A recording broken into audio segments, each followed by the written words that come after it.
என்னன்னு தெரியாத ஒரு 4-5 குரூப்பு ஒரு 10 வட்டமேச மாநாடு மாதிரி உட்காந்துக்கிட்டு நான் இந்த சாஃப்ட்வேர் உருவாக்கிட்டேன். பிட்மி 3.0 எனக்கு ஒரு புது பேரை கொடுத்துட்டேன்.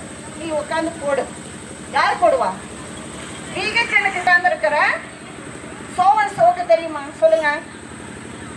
இதெல்லாம் தான் நம்ம வந்து கேட்குறோம். இப்போ பார்த்தா எல்லாம் ரிஜெக்டாக எங்கே போச்சு மதுரை? எங்கே போச்சு? நம்ம போட்டதெல்லாம் எங்கே போனாங்க எங்கன்னே தெரியல. நான் வந்து பயந்துக்கிட்டு நின்று கேட்குறேன், சார் என் மதர்லாம் 300 மதர் சார், எனக்கு 130 வரைக்கும் நான் கிளியர் பண்ணிட்டேன், மீதி 150 எங்கே இருக்குன்னே தெரியாது. உடனே ஒரு மெயில் போடுங்க, நாங்கள் அனுப்பிச்சிடுறேன்ட்டார்.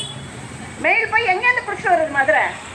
சார் இந்த என்னைக்கு வந்து இந்த ஆன்லைனு வந்ததோ அன்னைக்கு நம்மளுடைய உண்மையான இந்த மதர் வந்து இந்த இடத்துல போய் ஃபிட் அடிச்சு படுத்துருக்காங்க. எப்படி அந்த மதுரை ஃபிட் அடிக்காம பார்க்க முடியும்? நான் தான் எனக்கு அந்த சிகிச்சை கூப்பிட்டு தொலைக்கிறாங்களே, உட்காந்து கிடக்கிறமே. காலைல 10 மணி போனால் 7-8 மணி வரைக்கும் உட்காந்துருக்கோம். அப்புறம் எப்படி நான் இந்த மதுரை போய் பார்க்கறது?